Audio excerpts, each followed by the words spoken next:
Bonjour à tous, bienvenue dans cette nouvelle vidéo achat où je vais vous présenter une quinzaine de titres. J'attendais un colis Blue Cats ce matin, mais la poste a merdé, donc je ne l'aurai pas avant la semaine prochaine. Donc ça me fera une occasion de refaire une autre vidéo avec un unboxing de 10 films Blue Cats, hein, comme je faisais assez régulièrement. Donc là, je vais commencer tout de suite avec Angel, que j'ai eu sur Rakuten à 27,50 €, tout frais compris. Donc j'ai vérifié les disques qui sont en parfait état. Comme vous le voyez, c'est la collection Midnight Collection de Carlotta, où ils reprennent un peu tous les grands succès de vidéoclub hein, des années 80-90. Donc ici, c'est la trilogie d'Angel. Bon, le speech est assez déroutant quand même, hein. Molly Stewart, 15 ans, dans Une mineure, mène une double vie. Lycéenne modèle le jour, elle devient à la nuit tombée Angel, une prostituée officiant sur Hollywood Boulevard.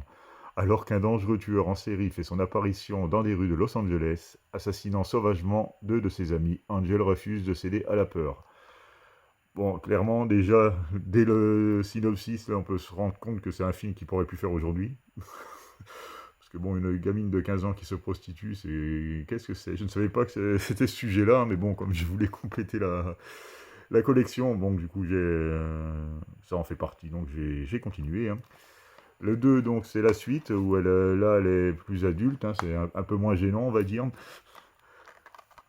Donc là, désormais étudiante en droit, Molly Stewart a définitivement tiré un trait sur son passé de prostituée. Seul son lien avec cette époque révolue le lieutenant Andrews, l'homme qui lui a sauvé la vie il y a 4 ans, et dont elle est restée très proche.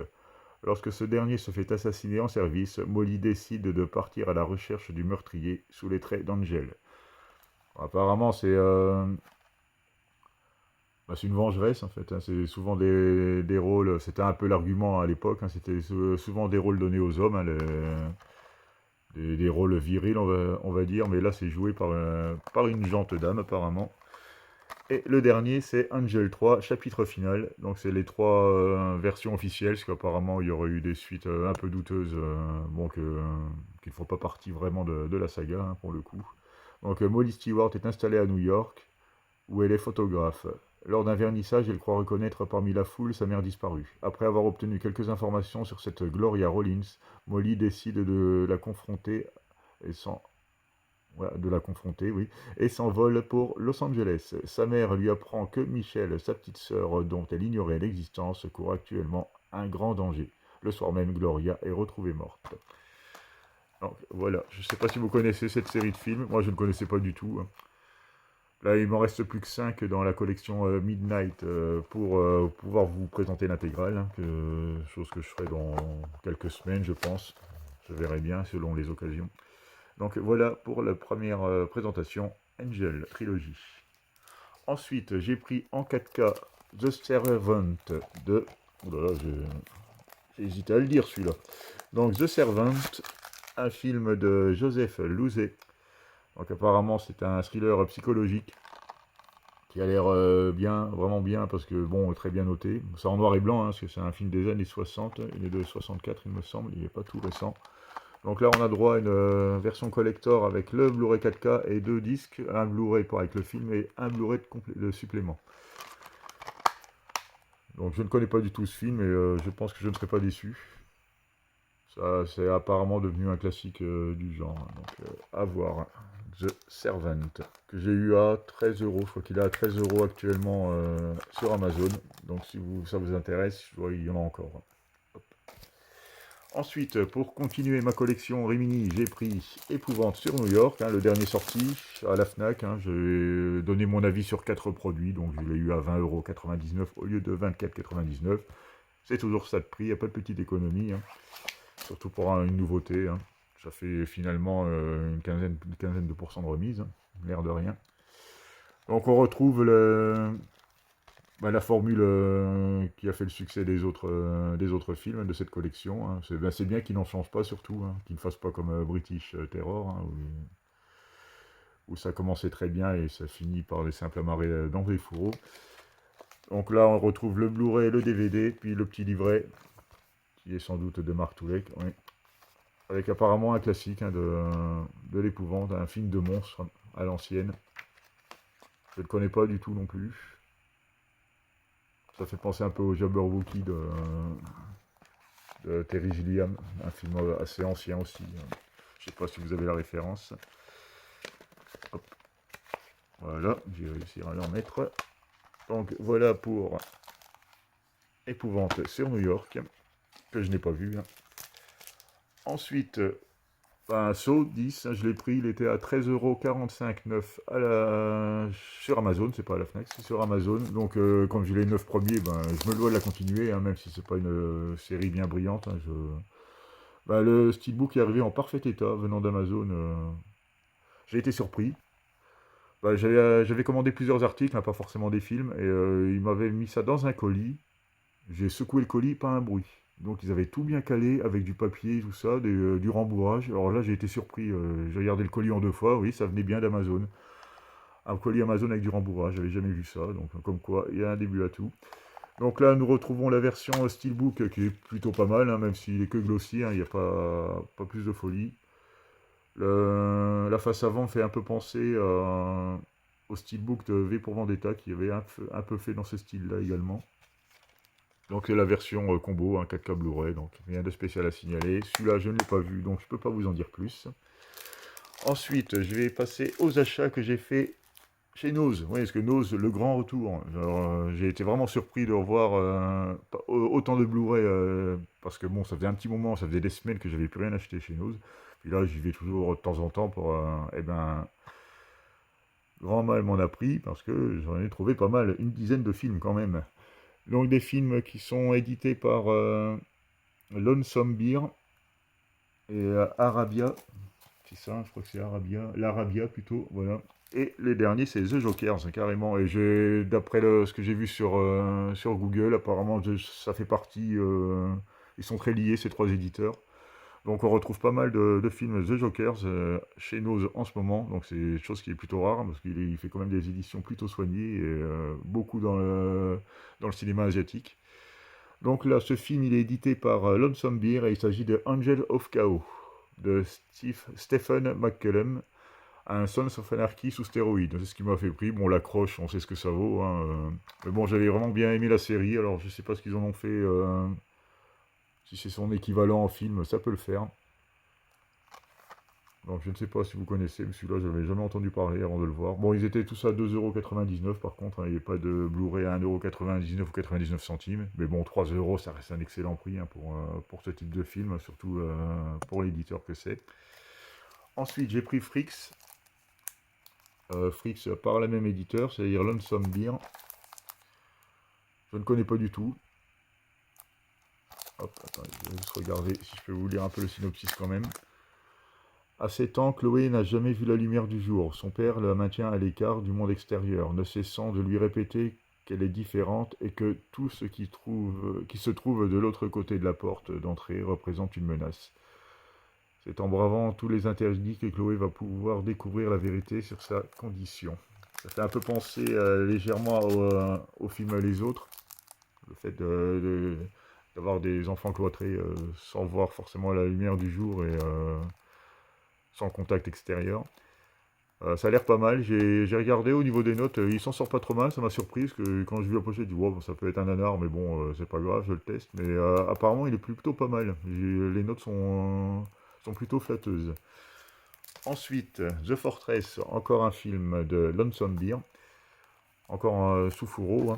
Là, on retrouve sur une bataille épique, apparemment, une forteresse imprenable, 47 jours de siège. Donc ça, c'est des films qui peuvent être sympathiques s'il n'y a pas trop d'effets numériques, s'il y a vraiment beaucoup de figurants. Alors ça, bon, ça m'étonnerait, parce que les films avec des milliers de figurants, on n'en fait plus depuis pas mal d'années. Donc ça peut être sympa, mais il faut voir comment c'est fait, quoi. Parce que ça peut vite tourner au drame, ce genre d'épopée, ce genre de film. Donc ça, c'est film asiatique. Je ne l'ai pas vu non plus, hein. Dites-moi en commentaire si vous l'avez vu. On reste dans le film asiatique avec édition Rabia. L'été de Kikujiro. Apparemment, c'est un film qui est relativement connu, et il a été en compétition à Cannes.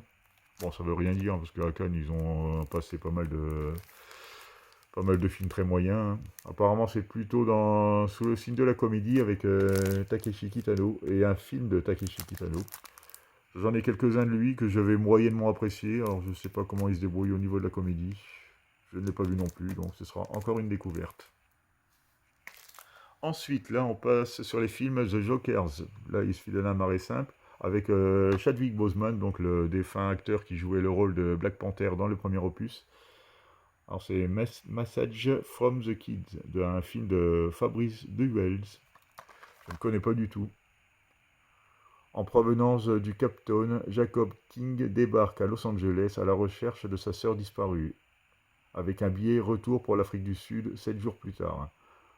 Ah, et 600 $ en poche. Au bout de 24 heures, il découvre que sa sœur est morte, dans des circonstances étranges. La traque des assassins sera sans pitié. Donc c'est encore apparemment une histoire de vengeance avec Chadwick Boseman. Ensuite, Galveston, un film de Mélanie Laurent. Donc c'est le premier film de la réalisatrice française aux États-Unis, avec apparemment les scénaristes de True Detective, du premier, parce qu'il ne le précise pas, Ben Foster et Ella Fanning. En cavale, plus rien à perdre. Alors ça a l'air d'être un road movie. 88. Les temps sont durs pour Roy, petit gangster de Nouvelle-Orléans. La maladie le ronge. Son boss lui tend un guet-apens auquel il échappe de justesse. Une seule issue, la fuite. En compagnie de Rocky, une jeune prostituée, deux êtres que la vie n'a pas épargnés, en cavale vers la ville de Galveston. Ils n'ont plus rien à perdre. Ouais, donc voilà, ça va être apparemment un road movie assez violent, hein. Il a un peu les airs, je sais pas si c'est Statham qui est là, mais il fait un peu penser, je sais pas ce que vous en pensez. Donc voilà, pour Galveston. Ensuite, un autre film asiatique, Détective D. Celui-là, il est assez connu, un film de Tsu Ark, La légende des rois célestes. Alors ça a l'air d'être un film assez épique, un blockbuster d'une virtuosité étourdissante. Un sensationnel mélange de cinéma d'action, de fantastique et de films de sabre. Alors là, ça peut être sympa aussi si c'est bien fait. C'est toujours pareil, hein, parce qu'il y a eu beaucoup d'horreurs qui ont été faits dans le genre. Et par contre, il y a des très belles réussites aussi. Donc, Détective D, film que je n'ai pas vu non plus. On continue dans le cinéma asiatique. Hein, décidément, The Joker, ça fait une spécialité hein, là-dedans. Un film de Oh Seung-won, de Midnight Silence. Une sorte muette, un tueur, la chasse peut commencer.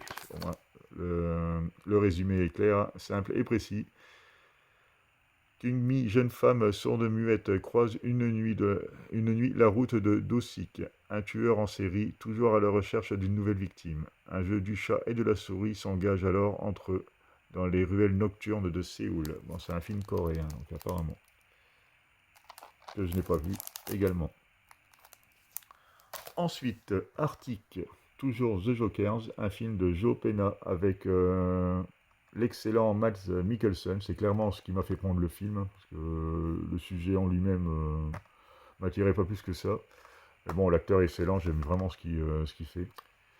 Voilà, pour ceux qui ne le resituent pas, hein, voilà.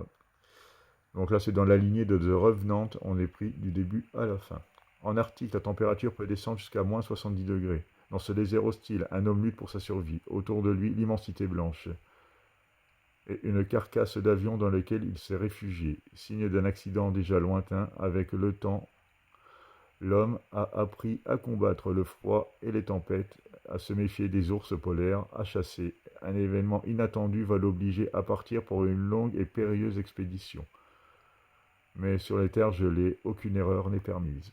Donc voilà, c'est vraiment un survival. Ah, ça peut être sympathique. Donc je ne l'ai pas vu non plus. Il y a très peu de films que j'ai vus. Hein. Là, ça va être beaucoup de découvertes. Hein. C'est bien aussi pour ça, les achats. Donc là, je vais finir cette vidéo avec un film pour le coup que j'ai vu. Et là, c'est vraiment la grosse affaire de chez Nose. Parce que tous ces films-là, c'est à 2,99 chez Nose. Et celui-là également. Donc là, il s'agit, bien sûr, vous l'avez reconnu, de Parasite de Bong Joon-ho. Le combo 4K plus Blu-ray à 2,99 € chez Nose.